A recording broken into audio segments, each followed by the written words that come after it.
Mesdames et messieurs, bonjour et bienvenue encore une fois chez Agora, ici Télévision. Kamal Benkiran avec vous. On va parler encore une fois littérature cette fois et poésie. J'accueille avec plaisir Madame Sophie Bastien, professeure titulaire à l'Université du Collège militaire royal du Canada au département de langue française, littérature et culture. Sa monographie Caligula et Camus, interférences transhistoriques, a remporté le prix de l'Association des professeurs de français universités et collèges canadiens. Elle a aussi dirigé ou co-dirigé quelques ouvrages collectifs et publié plus de 60 articles et chapitres de livres, surtout sur Albert Camus, le surréalisme et en études théâtrales. Je viens d'un long silence est le titre de son recueil publié aux éditions L'Instant même et qui constitue sa première incursion en poésie. Madame Bastien, je vous souhaite la bienvenue chez Agora. Je vous remercie beaucoup, Kamal. Ça fait plaisir. Alors, on va commencer par ce magnifique titre, parce qu'il est séduisant, ce titre, il est très fascinant. Je viens d'un long silence, il y a une très belle touche poétique dans ce titre. C'est quelle signification que ce titre revêt pour vous, et justement, comment est-ce qu'il reflète le contenu de vos poèmes? C'est une grande question parce que c'est vrai que le titre, me prend aux tripes. Je viens d'un long silence.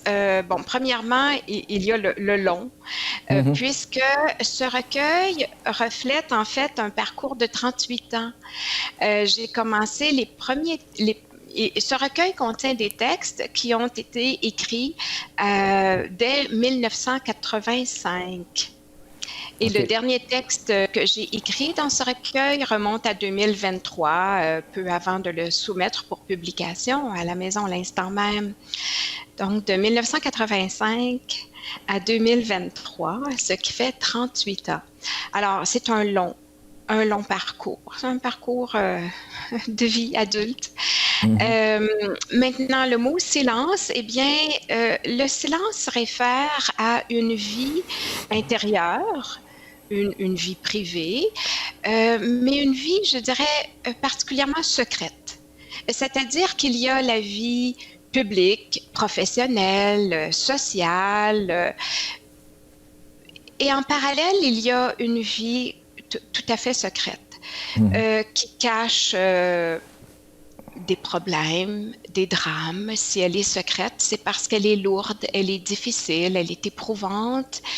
Et ce n'est pas facile d'en parler spontanément comme ça à des collègues ou à des gens qu'on côtoie. Même si on les aime beaucoup, ces gens, mais c'est difficile de s'ouvrir. Et arrivé à un certain moment, je n'en pouvais plus. Il fallait que je déverse un trop-plein, d'où l'écriture poétique. Si j'avais été musicienne, si j'avais été artiste peintre, j'aurais pris un autre médium, un autre canal, mais mon outil à moi, c'est les mots, la littérature. Et donc, en 1985, quand j'ai commencé à écrire de la poésie, je ne savais pas qu'un jour j'allais être publiée. Ce n'était pas du tout dans cette optique. Mais quand je suis arrivée à un moment où il fallait déverser un trop-plein, c'est un besoin vital là, pour moi, de m'exprimer par la poésie. Alors, quand je suis arrivée à ce point-là, je savais que j'allais être publiée. Là, j'atteignais un autre stade. Écrire de la poésie n'était pas un loisir, un hobby, un passe-temps. C'était une démarche qui devenait beaucoup plus sérieuse, nécessaire. Une démarche urgente, peut-être à travers ce magnifique médium qu'est la littérature, comme vous dites, qu'est la poésie, justement. Est-ce que votre recueil est inspiré quelque part par des univers surréalistes aussi? Selon la maison d'édition, oui. puisque ça apparaît dans le texte de présentation du livre, là, sur la page Internet de la maison d'édition L'Instant même, qui présente mon livre. C'est vrai que je connais le surréalisme, j'ai travaillé sur le surréalisme, j'ai fait un mémoire de maîtrise, je l'ai enseigné, je suis très sensible à l'univers surréaliste, j'ai publié là-dessus aussi en tant que critique littéraire. Maintenant, en tant que poète, je pourrais pas dire que cette influence est volontaire ou consciente, mais c'est sûr que l'univers surréaliste m'habite. C'est certain, j'en ai tellement lu, je l'ai travaillé, analysé, enseigné, comme je vous ai dit, je suis allée jusqu'à publier sur le surréalisme, donc, je veux dire, dans une démarche universitaire, savante. Alors, j'imagine que forcément, je suis imprégnée par cette influence-là, mais elle n'est pas consciente ou volontaire. Bien que je cite Breton, c'est vrai, je le cite, oui, c'est vrai. Qui est un précurseur du surréalisme, justement. Le principal fondateur, oui. Donc, je le cite en exergue à un certain moment et aussi, je le nomme. Je le nomme dans un poème. Et je paraphrase Reverdy, Pierre Reverdy, qui faisait partie du groupe surréaliste, surtout dans les premières années. Pierre Reverdy, à qui on doit la définition de l'image surréaliste, de la métaphore surréaliste. Sinon... René Char, oui, c'est vrai, je cite René Char aussi, oui. Oui, je le cite, tout à fait. Mais je pourrais pas dire que, bon, à part cette citation qui est bien volontaire, je pourrais pas dire que je suis consciemment influencée par René Char. D'accord. Donc c'est pas une influence, mais enfin, on va dire une touche surréaliste qui est présente de manière volontaire ou inconsciente peut-être aussi. Donc dans ces textes. Alors très bien, on va juste faire une pause et on revient dans les prochaines minutes. J'accueille, mesdames et messieurs, madame Sophie Bastien, qui vient de faire paraître ce recueil. Je viens d'un long silence aux éditions L'Instant même. On parle poésie aujourd'hui chez Agora et ici Télévision. Restez avec nous, on vous revient tout de suite.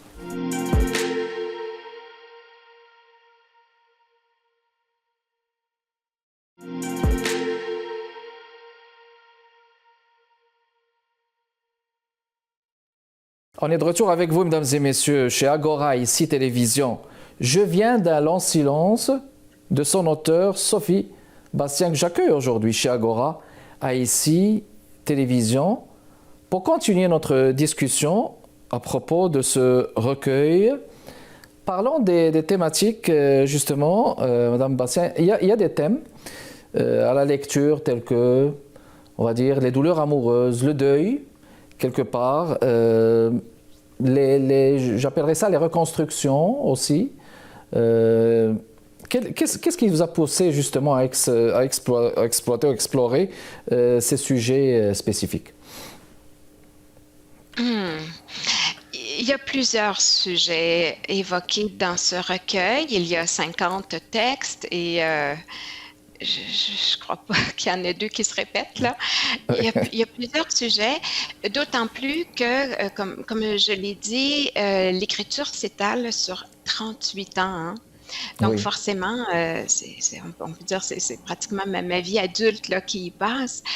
Le recueil est construit de telle sorte que les premiers textes évoquent le passé le plus lointain, alors que les derniers textes du recueil évoquent ce qui est plus récent. Donc, il y a un ordre chronologique.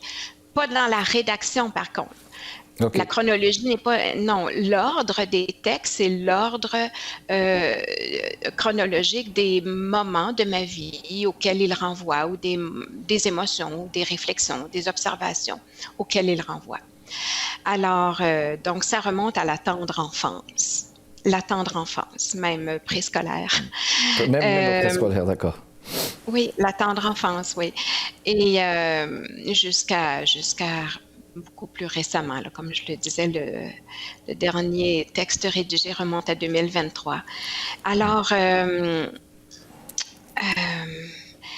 mon objectif était de parcourir les jalons, euh, les jalons de cette vie que je disais silencieuse, hein, le long silence, Oui. cette vie secrète, cette vie en parallèle, un peu comme une double vie, hein, une vie à l'intérieur, une vie même camouflée. Une vie à l'intérieur d'une vie. Puis, bon, comme mentionné, peut-être, c'est composé de 4 parties, hein, le recueil.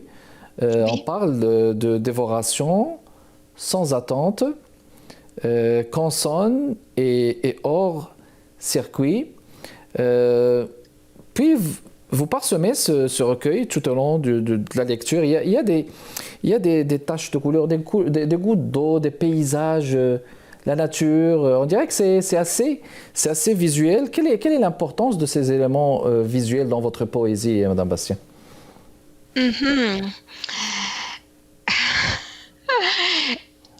Je n'ai pas été consciente de ça. Okay. Je pourrais dire que j'ai une sensibilité visuelle. J'adore la nature, les paysages, et c'est un grand ressourcement pour moi que de me trouver dans la nature. C'est ce qui me fait le plus de bien. Mais j'aime aussi beaucoup la musique. Il y a aussi du musical, hein? Il y a aussi des éléments sonores, des évocations sonores dans mes textes. Je crois que les sens sont sollicités. Bon, en poésie en général, la poésie sollicite les sens. Elle est sensuelle, la poésie. Bon, chez moi, plus particulièrement, oui, je crois que j'ai une sensibilité visuelle, mais aussi musicale, sans être une musicienne. Alors, je peux pas dire que ce dont vous parlez correspond à un choix conscient. Oui. Oui, c'est un choix conscient. C'est peut-être le propre de la poésie, quelque part aussi, d'aller vers ce qui nous passionne, mais peut-être de manière inconsciente en général. Donc, là, il y a un passage là qui m'a interpellé, Madame Bastien. Je cite à la page 26, par la fenêtre, la solitude mise à nu, quand il s'immobilise et regarde vaguement entre les lattes du store, l'abysse fragile, antérieure au Big Bang, grelotte et meurt gelée. Le masque tombe, se plie au centre, se brise en deux, le besoin primal crie en un rictus opiniâtre. Alors, il y a bon, moi, je l'ai senti comme il y a la thématique de la solitude présente ici, peut-être à travers l'errance. À quel point les errances aussi, selon vous, sont-ils nécessaires à la construction de soi dans vos textes poétiques et dans votre approche de l'écriture? En fait, oui, la reconstruction de soi. En fait, je dirais que ce qui est nécessaire, vous employez le mot errance, je ne sais pas, mais je dirais que c'est des temps d'arrêt. Des temps d'arrêt, des temps d'introspection, de méditation. Et c'est ce dont il s'agit ici, hein, la solitude, mes amis, quand il s'immobilise et regarde vaguement entre les lattes du store, c'est un moment dans la vie ordinaire, dans le quotidien. Apparemment, c'est pas un moment spécial, c'est un moment du quotidien, de l'ordinaire, mais il y a un moment d'arrêt méditatif où la personne, c'est un il, un il, oui, donc cette personne s'arrête à sa solitude fondamentale, oui, une solitude intrinsèque. Intrinsèque, oui. Oui. Essentiel. Oui, et est amené à plonger vers une authenticité, hein. Le masque tombe, le masque de la vie publique, de la vie sociale, de la vie Tout à professionnelle. fait. Ce masque tombe et la personne entre en elle-même et est en contact avec le besoin primal, oui. Oui, Oui. exactement. C'est un magnifique extrait, c'est pour ça que j'ai pris soin justement de le citer. Bon, alors on va faire encore une pause et on va revenir dans les prochaines minutes. J'accueille Mme Sophie Bastien, mesdames et messieurs, auteure du recueil Je viens d'un lent silence. Restez avec nous.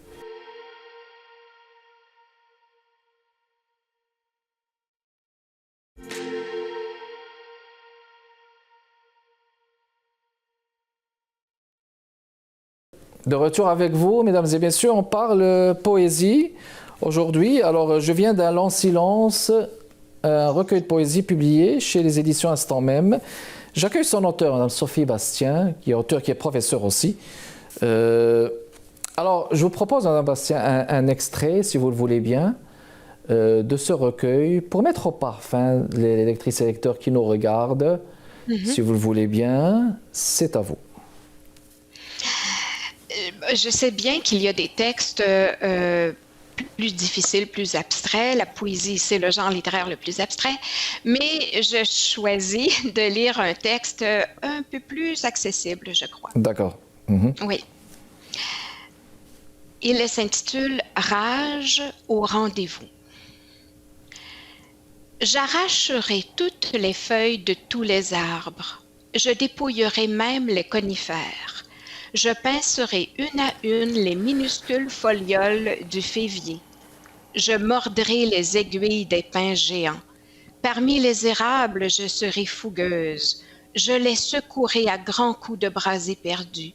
Les plus solides, je les rendrai chauves.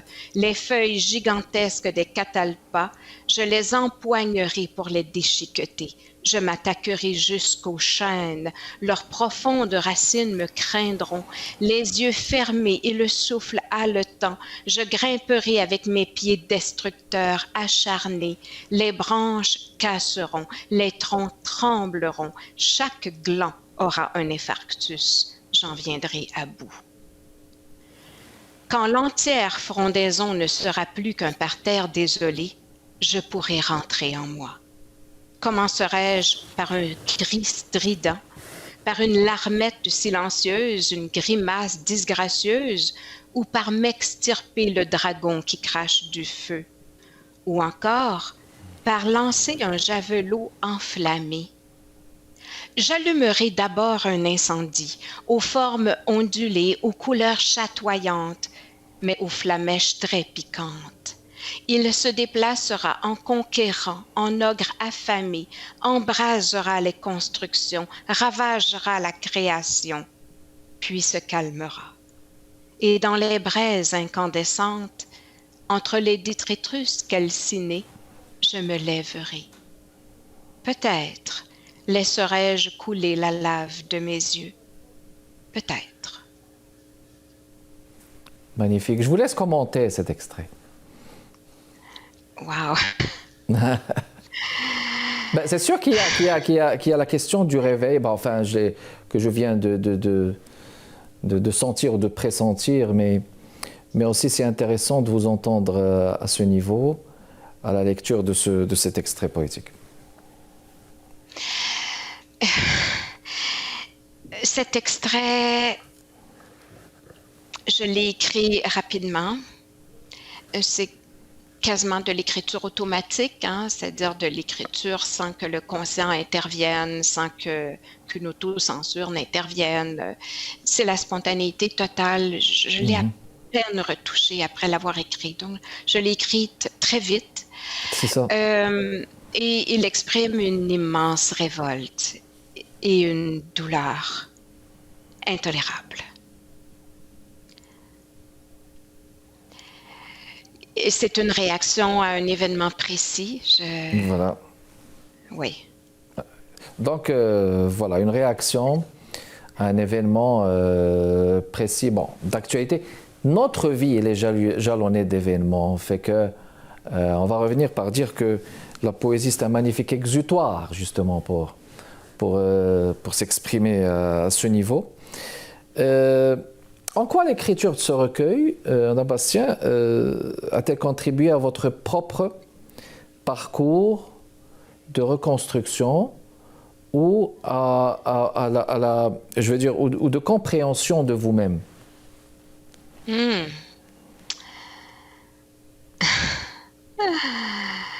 C'est toute une question.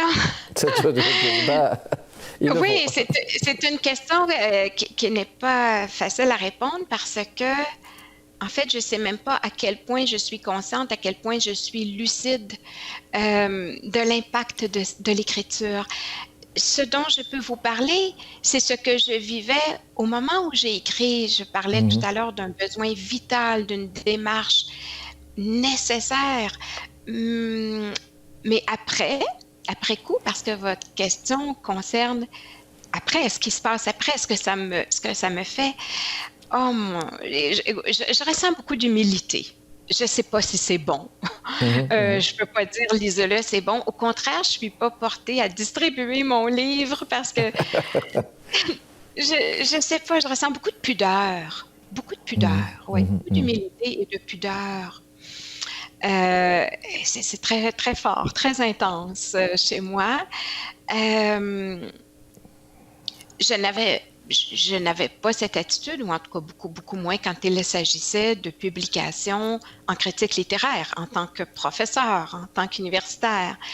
Mais puisqu'il s'agit ici d'une démarche personnelle, tout à fait personnelle, c'est tout autre chose. Hein? C'est une autre zone, c'est un autre domaine là, et vis-à-vis duquel je ressens beaucoup de pudeur, et vis-à-vis de la production du livre qui en résulte, je ressens beaucoup d'humilité. Face à la... Alors bon, dois-je me répéter, peut-être pour moi, je trouve que ma lecture, j'ai beaucoup aimé ma lecture avec un magnifique titre. Je viens d'un long silence, mesdames et messieurs, de son auteur, Sophie Bastien, notre invitée de ce jeudi chez Agora. Donc c'est un livre, on va juste préciser, est-ce qu'il a été publié en 2025 ou 2024 Il est sorti en librairie le 4 février 2025. Ah voilà, donc il est tout à fait récent. Il est dans les librairies au début de février, 4 février 2025. Je viens d'un long silence de Sophie Bastien. Merci beaucoup, Madame Bastien, d'avoir répondu à notre invitation. C'est une bonne continuation. Oui, je vous en prie, si vous avez un dernier mot. Ah ben j'espère avoir bien répondu. Ben, vous savez, en poésie, tout ce qu'on dit est bon quand il s'agit de poésie, là. Mais il n'y a pas de bonne ou mauvaise réponse. Moi, j'ai apprécié mon entrevue et ma lecture, dois-je me répéter. Alors, merci beaucoup d'avoir répondu à notre invitation. Merci de votre continuel intérêt. Mesdames et messieurs, Kamal Benkiran avec vous, toujours chez Agora, ici Télévision, chaque jeudi. Portez-vous bien. À la semaine prochaine.